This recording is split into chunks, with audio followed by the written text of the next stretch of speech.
Hello students, today I will discuss solubility of solid in liquid. Solubility of solid in liquid.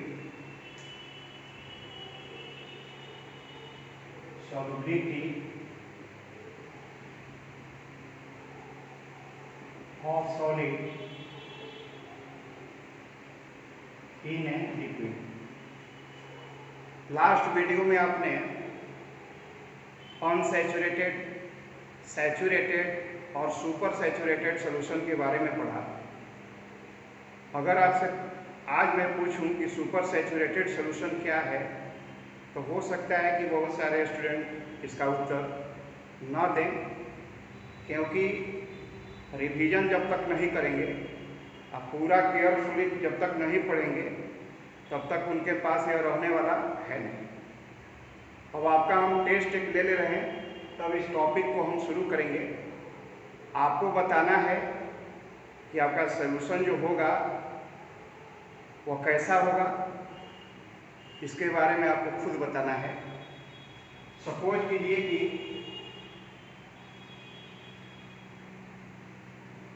Eight a room temperature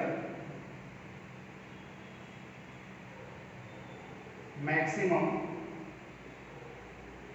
50 gram of sodium thiosulfate. This is the formula of sodium thiosulfate, Na2H2O3,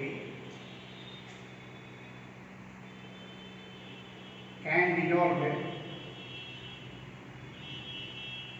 in a 100 ml, that means 100 gram of water, and 231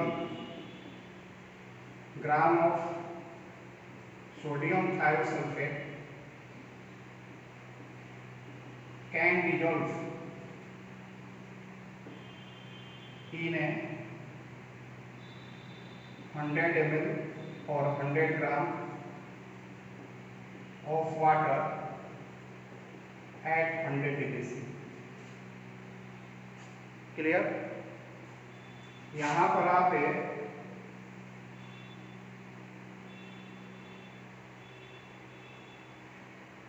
water आपको लेना है कितना, 100 ml ले लें, 100 ग्राम भी ले सकते हैं। कल मैंने बताया था 100 ml वाटर 100 ग्राम वाटर के इक्वल होगा, और यह 100 डिग्री सी पर है। 100 डिग्री सी आपका टेम्परेचर है, तो बताएं कि इसमें इतना सोडियम थायोसल्फेट डिसॉल्व होगा। 231 ग्राम सोडियम थायोसल्फेट होगा। 231 gram sodium thiosulphate 100 degree C पर 100 ml वाटर में आपका डिसॉल्व कर सकता है। ठीक है, अब इसको हम दो यहाँ कंडीशन हम दे रहे हैं।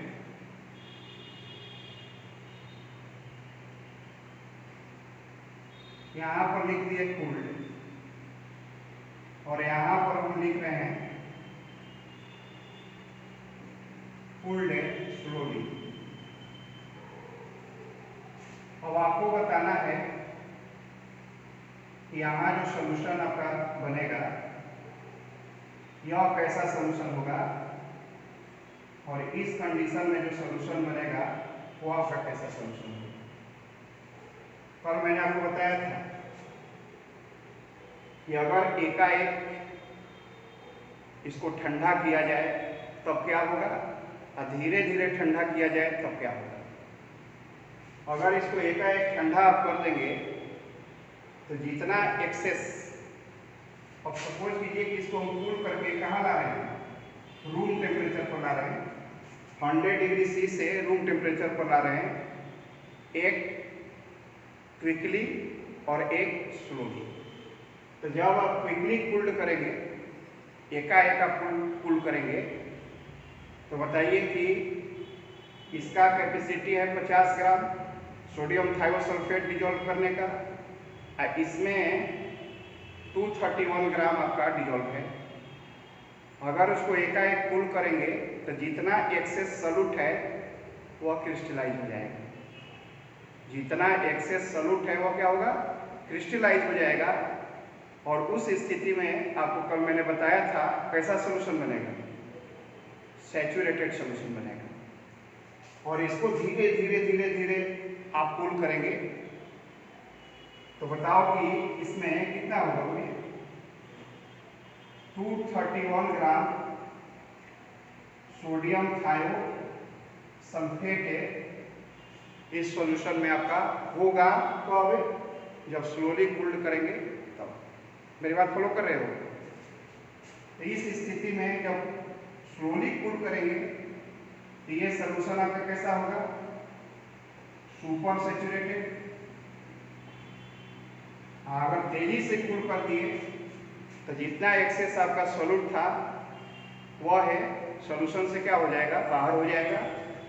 यानी कि इस स्थिति में आपका सॉल्यूशन कैसा होगा, सैचुरेटेड होगा। और इसमें सॉल्यूट का अमाउंट कितना होगा, 50 ग्राम सोडियम थायोसल्फेट। क्यों 50 ग्राम? क्योंकि जितना एक्सेस आपका सॉल्यूट था वो सब क्रिस्टलाइज हो गया, ठीक है ना। और धीरे धीरे आपने उसको ठंडा किया तो सॉल्वेंट में ही डिजोल्व रहेगा।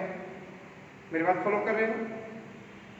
कल मैंने यही कुछ बताया था, हो सकता है कि आज आपको याद भी हो, ठीक है ना। तो आज हम डिस्कस करने जा रहे हैं solubility of solid in liquid. Solubility of solid in liquid. सबसे पहले इसको डिफाइन हम लोग कर लें।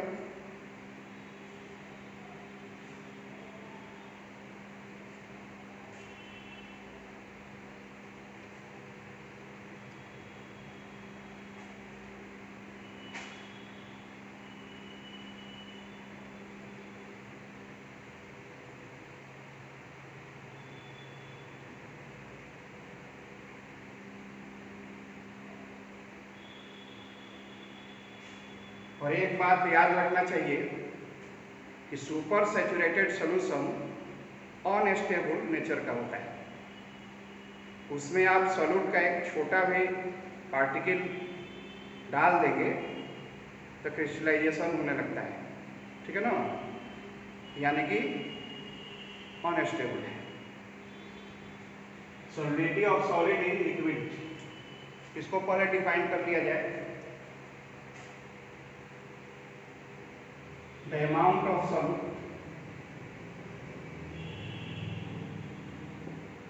the amount of solute dissolved in a 100 gram of solvent। यहाँ ध्यान देना चाहिए 100 ग्राम में आपका डिफाइंड है solubility of solid in a liquid. तो 100 ग्राम पर ही आपको डिफाइन करना है। The amount of solute dissolved in 100 gram of solvent to form saturated solution at a given temperature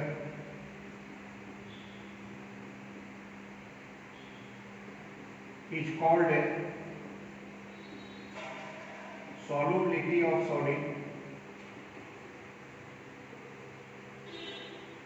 in a liquid। Temperature का जिक्र करना होगा क्योंकि टेम्परेचर के द्वारा सॉल्युबिलिटी आपका प्रभावित होता है। तो टेम्परेचर आपका फिक्स ही रखना होगा। टेम्परेचर चेंज करेंगे तो सॉल्युबिलिटी भी आपका चेंज हो जाएगा। तो डिफिनीशन के आधार पर अगर देखें तो आप एक फॉर्मूला यहाँ से जनरेट कर सकते हैं। क्या फॉर्मूला होगा सॉल्युबिलिटी का? Solubility equals to mass of solute upon mass of solvent into 100। अगर सॉल्यूट का मास दिया हो तो आप सॉल्युबिलिटी निकाल सकते हैं। मॉलिक्यूलर मास तो पता होगा ही, दोनों पता होना चाहिए। अगर कोई अननोन सॉल्यूट है और उसका मास दिया है तो मॉलिक्यूलर मास भी अगर देगा तभी निकलेगा, या कोई नोन सॉल्यूट है और उसका मास दिया हुआ है तो आप मास यहाँ पर रखेंगे उसका, और मॉलिक्यूलर मास से तो यहाँ लेना देना है नहीं, ठीक है ना। मास ऑफ सॉल्यूट और मास ऑफ सॉल्वेंट दोनों का मास आपका दिया हुआ रहे तो आराम से आप सॉल्युबिलिटी क्या करेंगे, निकालेंगे। नहीं, सॉल्युबिलिटी क्या करेंगे, निकाल लेंगे, क्योंकि फॉर्मूला में आपका मॉलिक्यूलर मास कहाँ है। तो मॉलिक्यूलर मास से कोई लेना देना आपका नहीं है।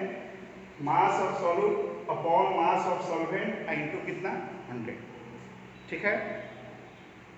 सॉल्युबिलिटी आपका निकल जाएगा। अब सपोज करो कि सॉल्यूशन का मास दे दिया और सॉल्यूट का मास दे दिया, तब भी आप सॉल्युबिलिटी निकाल सकते हो। सॉल्यूशन में से सॉल्यूट वाला माइनस कर देगा तो सॉल्वेंट का मास क्या होगा, निकल जाएगा। तो सॉल्वेंट और सॉल्यूट दोनों का मास पता होना चाहिए और तब 100 से आप गुना कर लें, सॉल्युबिलिटी निकल जाएगा। मेरी बात फॉलो कर रहे हैं?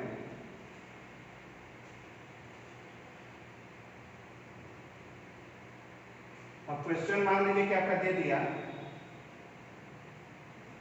कि 5 gram urea is a dissolved in a 200 gram of water. What is its solubility? Urea आपका क्या है, सॉलिड है, और वाटर यहाँ पर क्या है, लिक्विड है। तो हमको सॉल्युबिलिटी निकालना है, तो कैसे निकालेंगे, उस फॉर्मूला का प्रयोग कर लेंगे। क्या होगा, ये solubility equals to mass of solute है यार, मास ऑफ क्या, सॉल्वेंट इनटू 100। ये कैंसिल, तो 5/2 हो जाएगा ना, यानी कि 2.5। आप चाहें तो परसेंट भी लिख सकते हैं। सॉल्युबिलिटी को परसेंट के रूप में हम दिखा सकते हैं, क्योंकि 100 पर यह कैलकुलेट किया जा रहा है। तो कोई भी 100 पर कैलकुलेशन होता है तो उसी को ना परसेंटेज कहते हैं। तो परसेंट के रूप में आप सॉल्युबिलिटी को क्या करते हैं, एक्सप्रेस कर सकते हैं।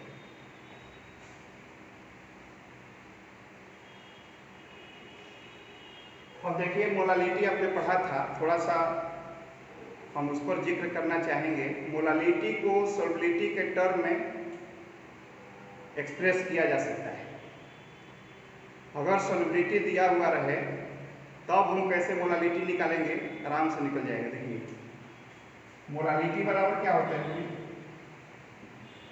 मोलालिटी बराबर मास, मोल बटा mole of solute divided by mass of solvent in KG होता है ना जी। ग्राम में है तो 1000 से ऊपर गुना करते हैं। तो मास ऑफ सॉल्यूट मोल के लिए लिख रहे हैं, upon molar mass of solute into mass of solvent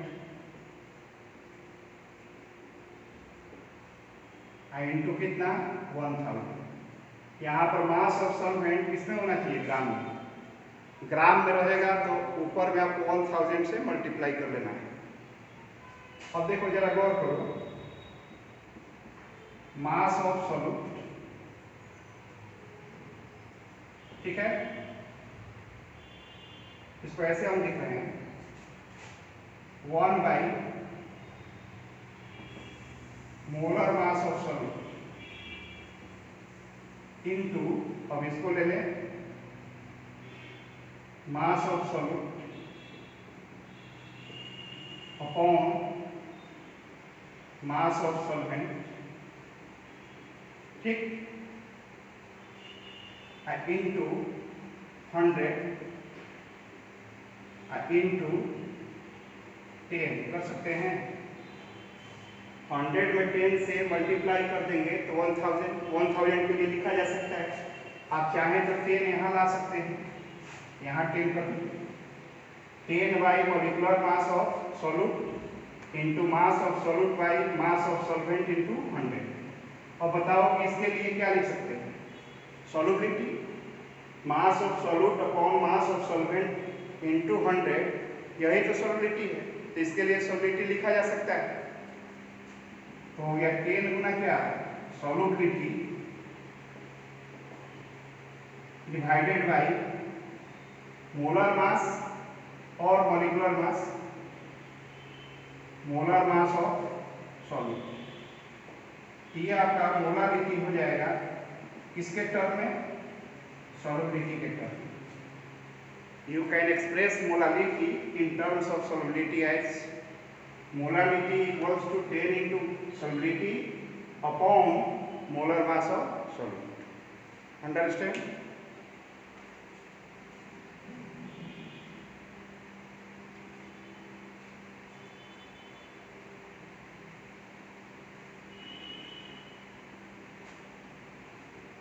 अब देखो 100 ग्राम सॉल्वेंट को सैचुरेट करना है तो निश्चित रूप से सॉल्यूट मैक्सिमम अमाउंट में उसमें क्या होगा, डिजॉल्व होगा। आपको मैंने बताया था कि सैचुरेटेड सॉल्यूशन डायनेमिक इक्विलिब्रियम उसमें पाया जाता है। सैचुरेटेड सॉल्यूशन जब भी होगा ना तो वहाँ डायनेमिक इक्विलिब्रियम होगा ही। अनसैचुरेटेड या सुपर सैचुरेटेड में डायनेमिक इक्विलिब्रियम नहीं होता है। सिर्फ याद रखना चाहिए कि सैचुरेटेड सॉल्यूशन में ही ऐसा पॉसिबल है। तो सैचुरेटेड सॉल्यूशन में जो सॉल्यूट का कॉन्सेंट्रेशन होगा वही तो सॉल्युबिलिटी है। सैचुरेटेड सॉल्यूशन में सॉल्यूट का जो कॉन्सेंट्रेशन है, सॉल्यूट का जो अमाउंट है, उसको हम क्या करते हैं, सॉल्युबिलिटी करते हैं। मेरी बात फॉलो कर रहे हो? बोलो।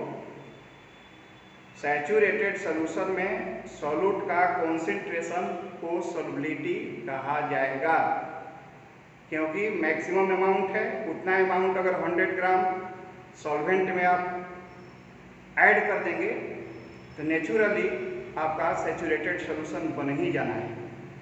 बताए थे ना सैचुरेटेड सॉल्यूशन। तो क्या लिख सकते हैं, नोट में करके लिख लीजिए। देखिए होता क्या है, जब आप सॉल्वेंट में सॉल्यूट को ऐड करते जाते हैं तो सॉल्यूट का कॉन्सेंट्रेशन क्या होता है, बढ़ते जाता है नहीं। और एक ऐसी स्थिति आ जाती है कि सॉल्यूट का कॉन्सेंट्रेशन यानी कि अमाउंट बढ़ना रुक जाता है। तो सॉल्यूशन में सॉल्यूट का अमाउंट अगर यूं ही फिक्स हो जाए तो समझिए कि इक्विलिब्रियम आपका अचीव हो गया, ठीक है ना। और वैसे सॉल्यूशन को हम क्या कहेंगे, सैचुरेटेड सॉल्यूशन कहेंगे। तो आप ए नोट में क्या लिखेंगे, concentration of solute in A saturated solution is called a solubility. ये बात याद रखनी चाहिए। और देखिए आपके माइंड में कुछ क्वेश्चंस एराइज हो रहे होंगे कि सॉल्युबिलिटी किन किन फैक्टर्स पर निर्भर करती है। तो कुछ फैक्टर्स हम लोग पढ़ लें जो कि सॉल्युबिलिटी को अफेक्ट करता है, ठीक है ना।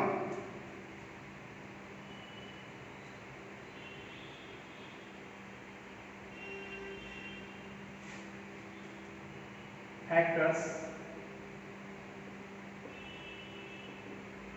which affect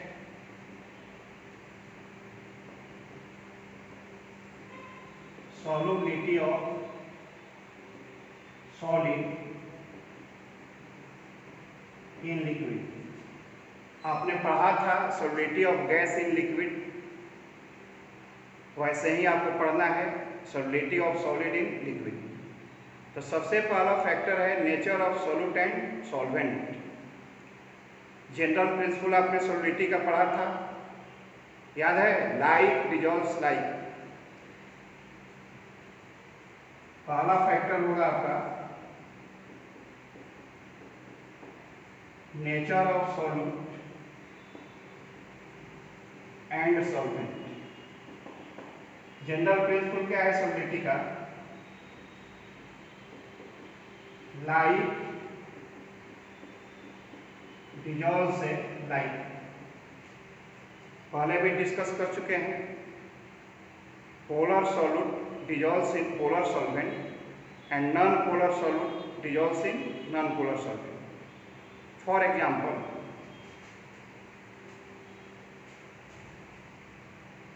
जैसे मान लो कि तुम्हारा नेफ्थलीन है। नेफ्थलीन का फॉर्मूला क्या होता है? ये आपका नेफ्थलीन का फॉर्मूला है।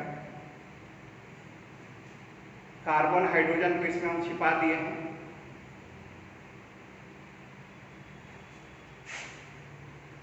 डबल बॉन्ड दे देना है।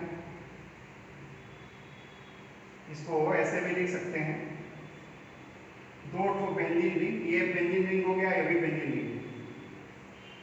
11th क्लास में आप पढ़े होंगे बेंजीन रिंग के बारे में। एरोमेटिक कंपाउंड में आप पढ़े थे ना जी, बेंजीनवाइड होते हैं और नॉन बेंजीनवाइड।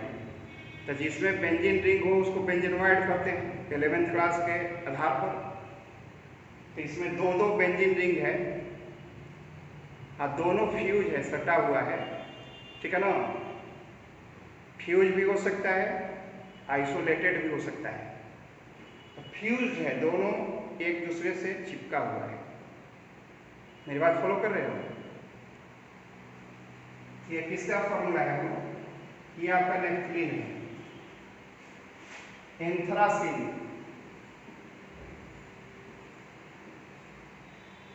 यह भी आपका बेंजीनवाइड है। इसमें 3 ठो बेंजीन रिंग होगा। कितने बेंजीन रिंग होंगे?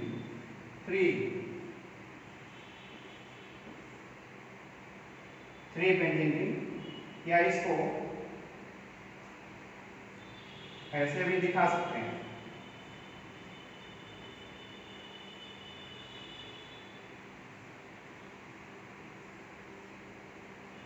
अल्टरनेट पोजीशन पर डबल बॉन्ड कर देना है।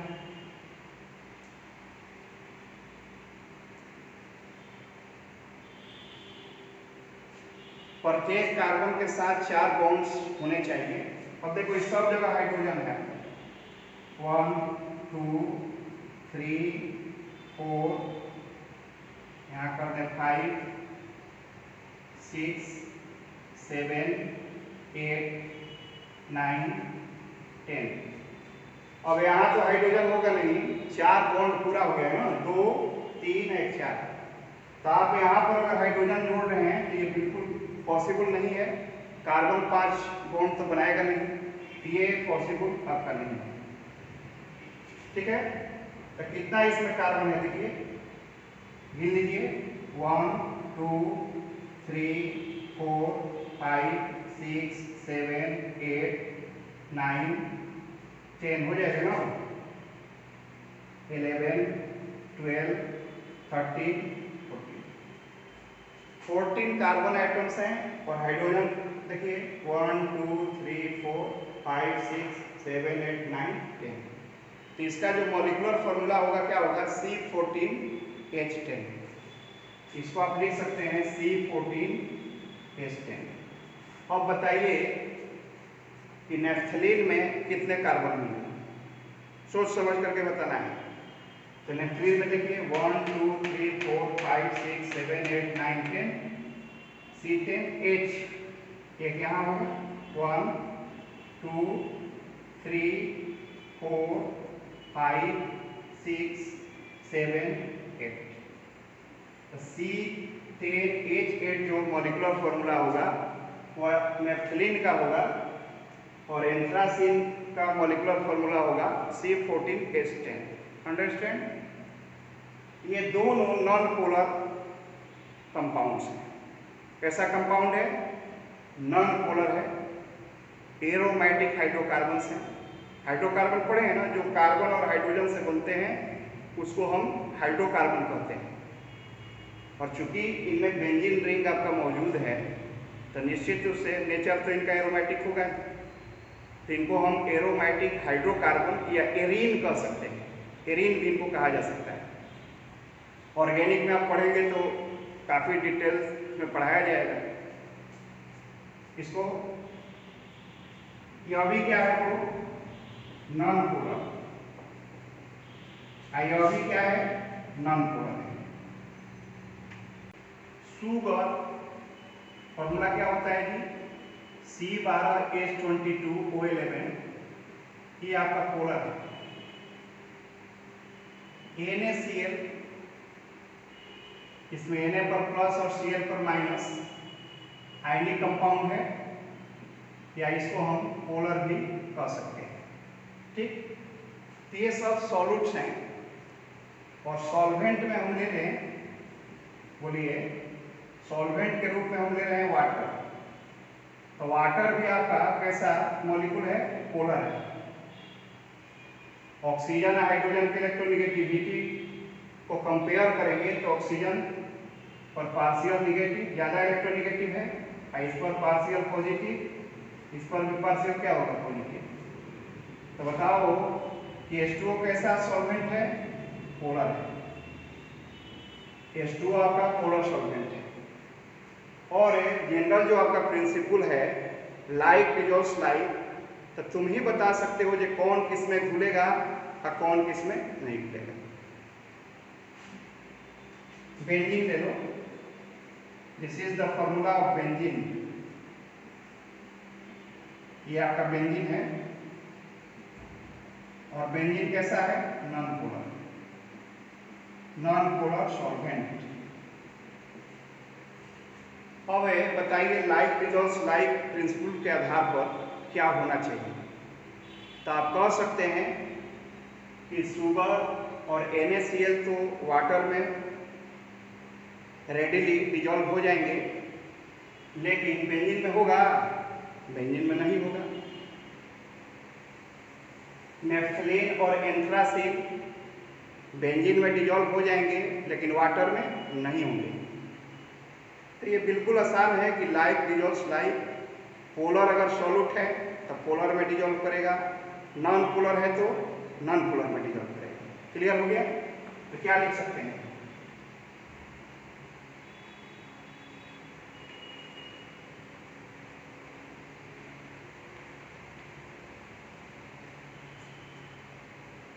दस है शुगर, NaCl, ETC, यहाँ पर लिखते हैं polar, ETC polar solute,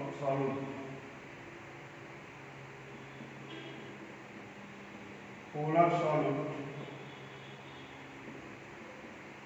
solutes dissolve in polar solvent water, but not dissolving, या लिक्विड does not dissolve। लेकिन यहाँ पोलर है तो डू नॉट का प्रयोग करो, तो not dissolve in non polar solvent like a benzene, ETC। Clear? Similarly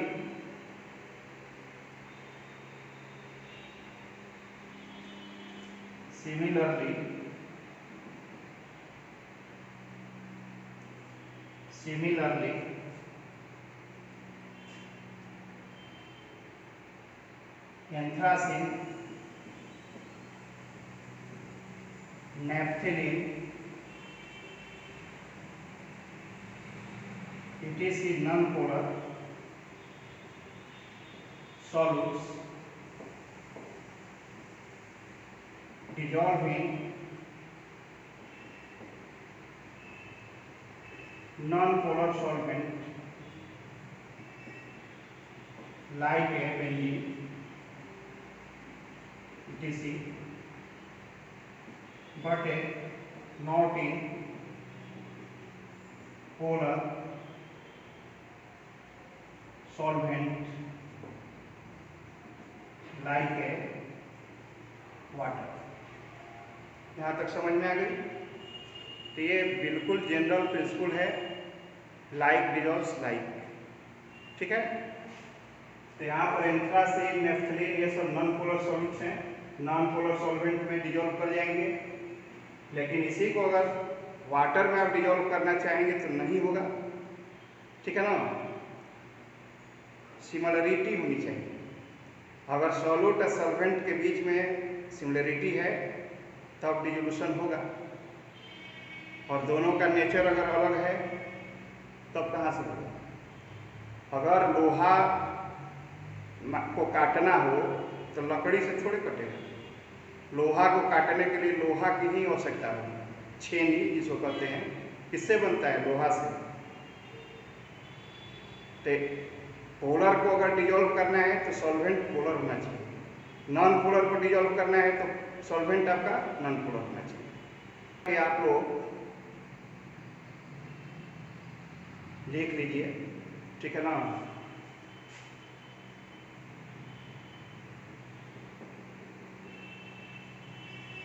non ionic compounds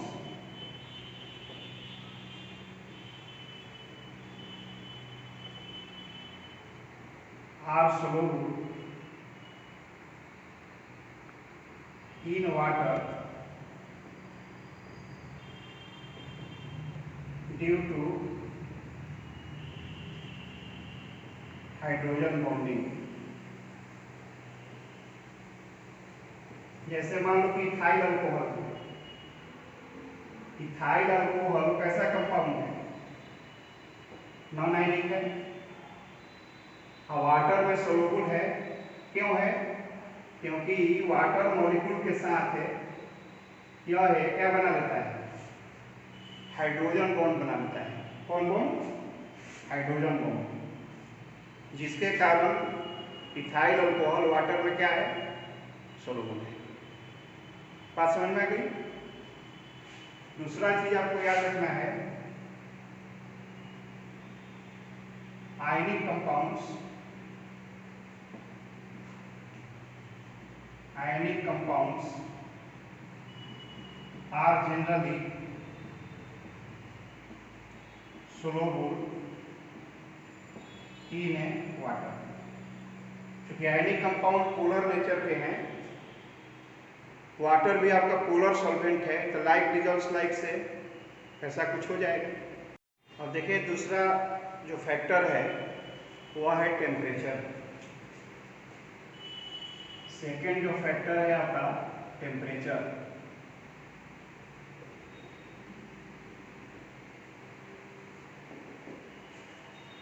इसमें कुछ पॉइंट्स आपको याद रखना है। अगर डिसोल्यूशन आपका एक्सोथर्मिक है, that means solute dissolves with release of energy। If a solute dissolves with release of energy, then dissolution is said to be exothermic। Understand? यानी कि सॉल्यूट को आप सॉल्वेंट में ऐड करोगे, एनर्जी क्या होगा? इस प्रोसेस में रिलीज होगा, तो उसको हम एक्सोथर्मिक कहेंगे, ठीक है। क्या याद रखना है आपको? सबसे पहला चीज याद रखना है, इफ है डिसोल्यूशन समझ रहे हैं ना, डिजॉल्व होने का जो प्रोसेस है उसी को डिसोल्यूशन कहा जाता है। If dissolution is exothermic, that means del H less than 0 negative। del H less than 0 means del H is negative। then solubility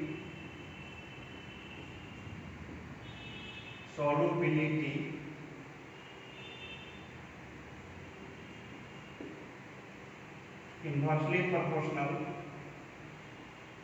temperature. That means on increasing temperature solubility decreases. Temperature आप क्या करें, अगर increase करेंगे तो solubility क्या होगा, निश्चित रूप से आपका डिक्रीज होगा, उल्टा रिलेटेड होगा। लेकिन डिसोल्यूशन कैसा होना चाहिए, एक्सोथर्मिक होना चाहिए। अब कुछ सॉल्यूट्स ऐसे हैं जिनका डिसोल्यूशन आपका एक्सोथर्मिक होता है और उनका सॉल्युबिलिटी टेम्परेचर बढ़ाने पर डिक्रीज हो जाता है। अब कौन कौन सॉल्यूट है याद रखना चाहिए, ऑब्जेक्टिव क्वेश्चन अगर हमें पूछा जा सकता है। Solutes like lithium carbonate,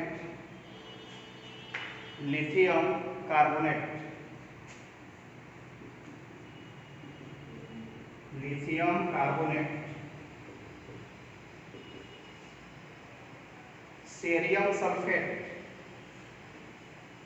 Ce2SO4 इसका नाम क्या है, सेरियम सल्फेट, ठीक है ना। Calcium acetate CH3COO2Ca, calcium acetate.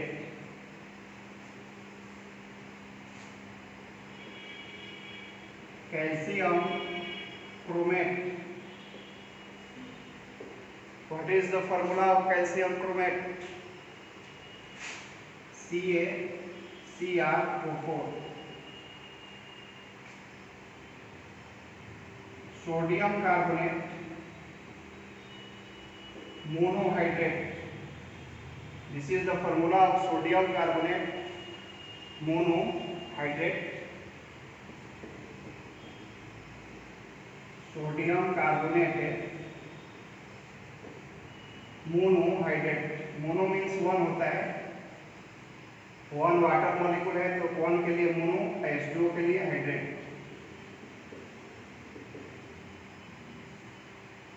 ETC solutes like lithium carbonate, cerium sulphate, calcium acetate, calcium chromate, sodium carbonate monohydrate, ETC dissolve with release of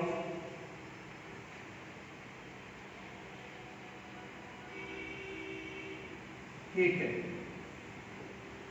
energy।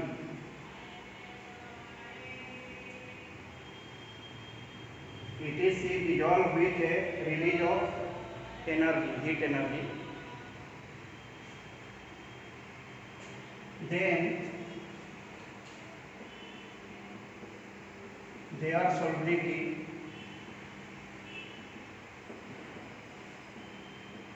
decreases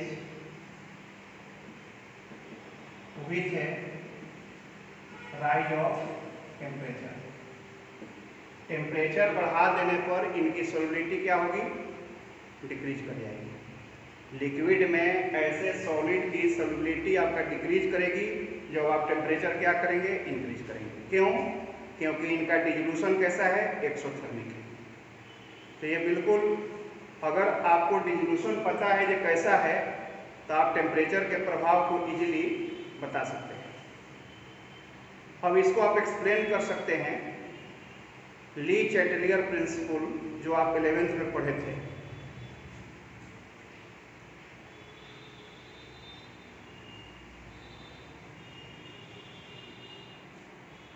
This can be explained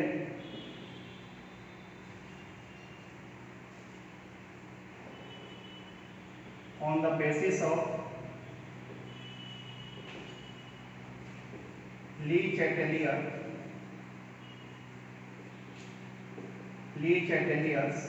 principal. Le Chatelier principle में आपने क्या पढ़ा था कि अगर exothermic है process, exothermic है तो इक्विलिब्रियम बैकवर्ड शिफ्ट करता है। अगर एक्सोथर्मिक प्रोसेस है तो इक्विलिब्रियम जो है, इक्विलिब्रियम बैकवर्ड डायरेक्शन में क्या होगा, शिफ्ट होगा। अगर इंडोथर्मिक है प्रोसेस, आपका इंडोथर्मिक है, तब फॉरवर्ड डायरेक्शन में आपका शिफ्ट होता है।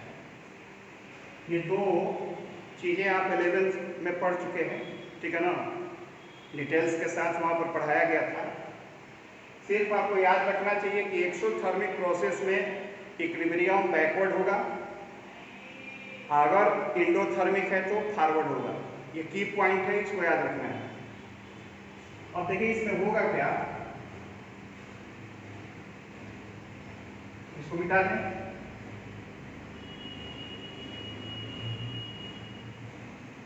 मान लो कि तुम्हारा सॉल्यूट है, अब प्लस है, क्या है, सॉल्वेंट है। सॉल्यूट को तुमने ऐड किया किसमें, सॉल्वेंट में, क्या बनेगा, सॉल्यूशन बनेगा, बनेगा ना सॉल्यूशन। सॉल्यूट के रूप में आपका सॉलिड है और सॉल्वेंट के रूप में लिक्विड है। अगर सॉल्यूट को आप सॉल्वेंट में मिलाएं और इसमें हीट आपका रिलीज हो, यहाँ पर सपोज कीजिए कि Q जूल जो एनर्जी है वो आपका रिलीज हो रहा है, तो यह डिसोल्यूशन जो प्रोसेस है यह निश्चित एक्सोथर्मिक कहलाएगा।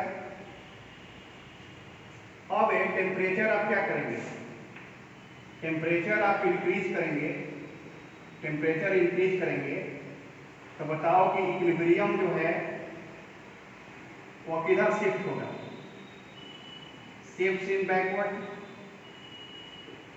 Backward direction. तो बैकवर्ड डायरेक्शन में जब शिफ्ट होगा, इस डायरेक्शन में आपका शिफ्ट होगा बैकवर्ड में, तो बैकवर्ड में आप देख रहे हैं कि सॉल्यूट का सॉल्वेंट अलग अलग हो जा रहे हैं। सॉल्यूट जो है सॉल्यूशन से सॉल्यूट क्या हुआ, निकल रहा है, सेपरेट हो रहा है। तो बताइए क्या कहेंगे कि डिसोल्यूशन बढ़ रहा है, सॉल्वेंटी बढ़ रहा है, तो डेफिनेटली आपको कहना होगा कि सॉल्वेंटी यहाँ पर क्या होगा, डिक्रीज हो रहा है। फॉरवर्ड में इंक्रीज होगा, अब बैकवर्ड में सॉल्वेंटी क्या होगा, डिक्रीज होगा। फॉरवर्ड में सॉल्यूट इसमें जाएगा, आप बैकवर्ड में सॉल्यूट यहाँ से सॉल्यूशन से निकलेगा। तो जब सॉल्यूट निकलेगा, सेपरेट आउट होगा, तब हम कहेंगे कि सॉल्वेंटी क्या हो रहा है, डिक्रीज हो रहा है, ठीक है ना। और ज़्यादा से ज़्यादा सॉल्यूट सॉल्वेंट में अगर इंटर करे तब हम क्या कहेंगे कि सॉल्वेंटी क्या हो रहा है, इंक्रीज हो रहा है। तो चूंकि ले चैटलियर प्रिंसिपल कहता है कि टेम्परेचर बढ़ाने पर इक्विलिब्रियम बैकवर्ड आपका शिफ्ट हो जाता है, तो सॉल्वेंटी डेफिनेटली क्या होगा, डिक्रीज हो जाएगा। बात समझ में आ गई।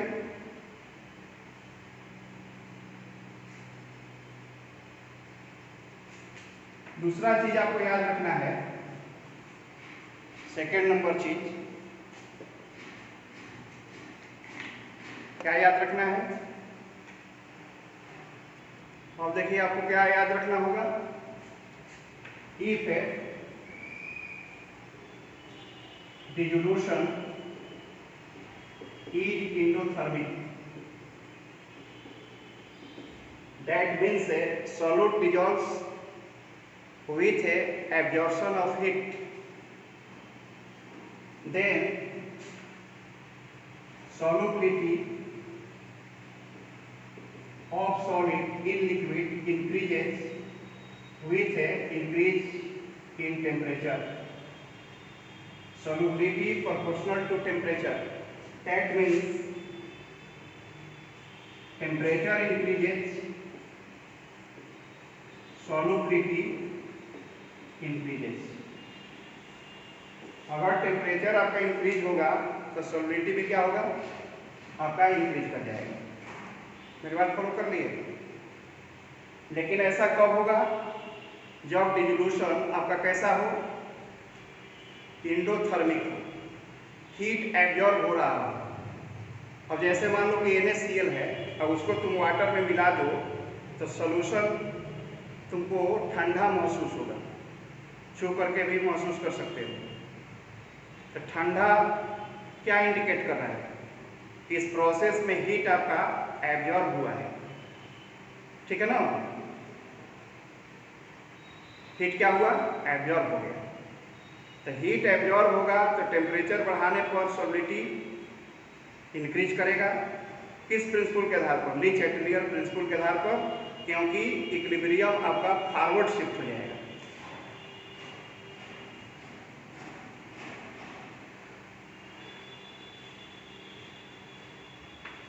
सॉल्यूट प्लस सॉल्वेंट अगर सॉल्यूशन बना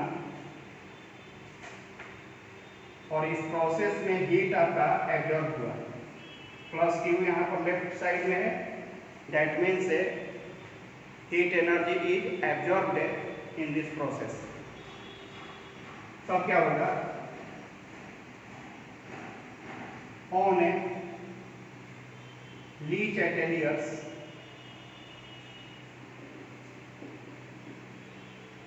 principal equilibrium shifts in a forward direction which favors dissolution. जो डिसोल्यूशन को क्या करेगा, आपका फेवर करेगा। मेरी बात फॉलो कर रहे हो, यानी ज़्यादा से ज़्यादा सॉल्वेंट में क्या होंगे, डिजॉल्व होंगे। क्लियर हो गया। अब कौन कौन से ऐसे सॉल्यूट हैं जिनका डिसोल्यूशन एंडोथर्मिक होता है। फॉर एग्जांपल में क्या होगा, फॉर एग्जांपल में आप ले सकते हैं जैसे NaCl, NaNO3 sodium nitrate, sodium chloride, potassium nitrate KNO3, Ki potassium iodide, silver nitrate, ये सब ऐसे सॉल्यूट्स होंगे जिनका डिसोल्यूशन कैसा होगा, एंडोथर्मिक होगा, और टेम्परेचर बढ़ाने पर इनकी सॉल्युबिलिटी क्या होगी, बढ़ जाएगी। सपोज कीजिए कि आपका सॉल्वेंट के गिवन अमाउंट में 10 ग्राम आपका NaCl डिजोल्व कर रहा है। चाहे कल ही आप लास्ट वीडियो में पढ़े थे कि 100 ग्राम यानी 100 ml वाटर में मैक्सिमम 36 ग्राम आपका NaCl डिजोल्व करता है। मेरी बात फॉलो किए। 20 डिग्री C टेम्परेचर पर अगर टेम्परेचर को आपने देखा था कल, आपने बीकर लिया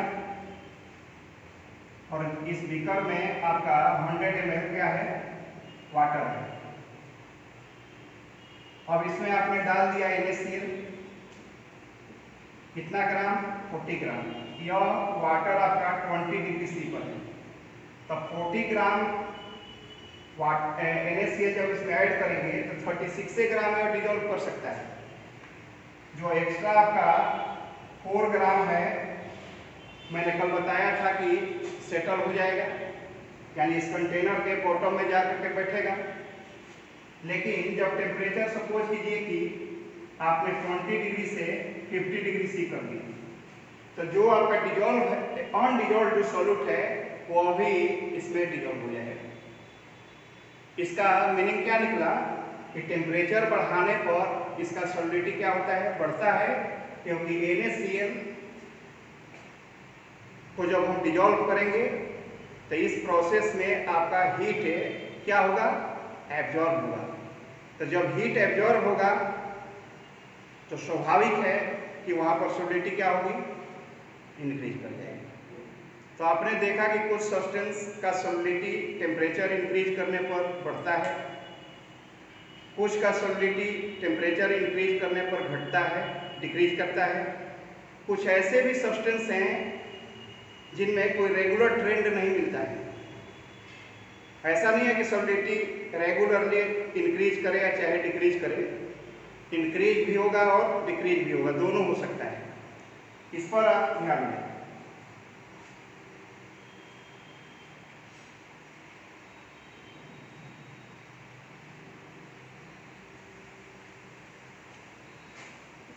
Na2SO4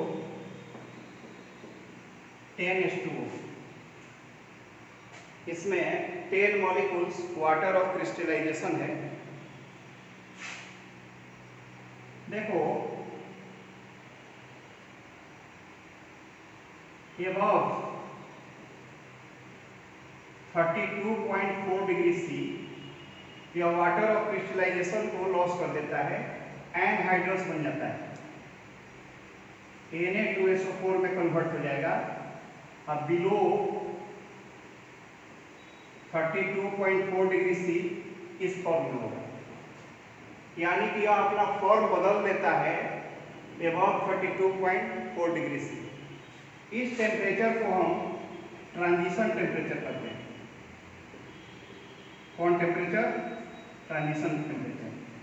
अब इसके सॉल्युबिलिटी और टेम्परेचर का ग्राफ खींचोगे, सॉल्युबिलिटी और टेम्परेचर के बीच, तो ग्राफ कुछ ऐसा मिलेगा। मतलब ये हुआ, ये आपका 32 पॉइंट कितना है 4 डिग्री सी।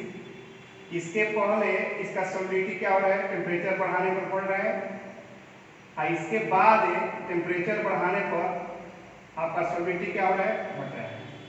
तो इसमें इंक्रीज भी होगा। कहाँ तक इंक्रीज होगा? 32.4 डिग्री सी तक इंक्रीज होगा, और उसके बाद क्या करेगा, डिक्रीज होगा। मेरी बात फॉलो किए? तो इसमें कोई रेगुलर ट्रेंड आपका नहीं मिल रहा है कि इंक्रीज होगा रेगुलर या डिक्रीज होगा। क्लियर हो गया ना?